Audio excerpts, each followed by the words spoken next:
In Colossians, Paul says a lot of pretty radical things about Jesus. In 1:15, he says that Jesus is the image of the invisible God. He also says that Jesus is the beginning, the firstborn from the dead. In verse 16, he says that through him and for him, all things are created. Then in verse 17, he says that Jesus is before all things, and in him all things hold together. Then in 1:19, Paul says that in Jesus, the fullness of God was pleased to dwell. Paul says almost the exact same thing again in 2 verse 9, where he says that in Jesus, the fullness of deity dwells in bodily form. Now, what exactly is Paul claiming when he says this? We all have incorrect biases and cultural ideas that we grow up with that influence our worldview, and these can be difficult to overcome. As we showed in our historical background video for Colossians, for them, it was their worldview called dualism.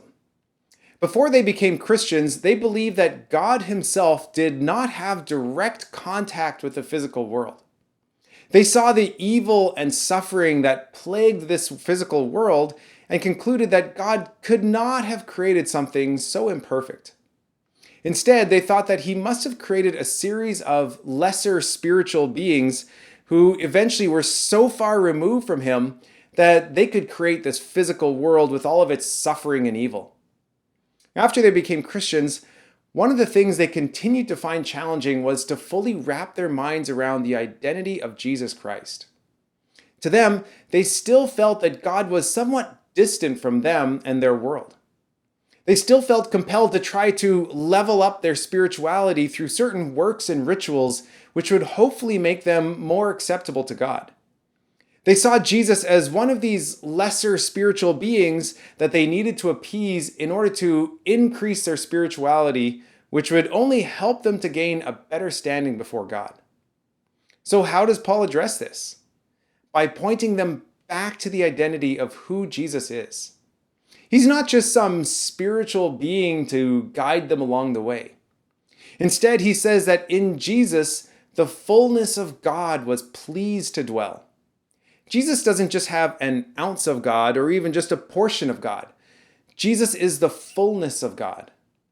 As Jesus says in John 14 verse 9, that whoever has seen him has seen the Father. And this was not just a temporary empowerment where God dwelled for a time and then left. In the Greek, the word that Paul uses for dwell suggests that God has a permanent residence in Jesus. God isn't some far-off deity who keeps himself separate from people and from physical matter.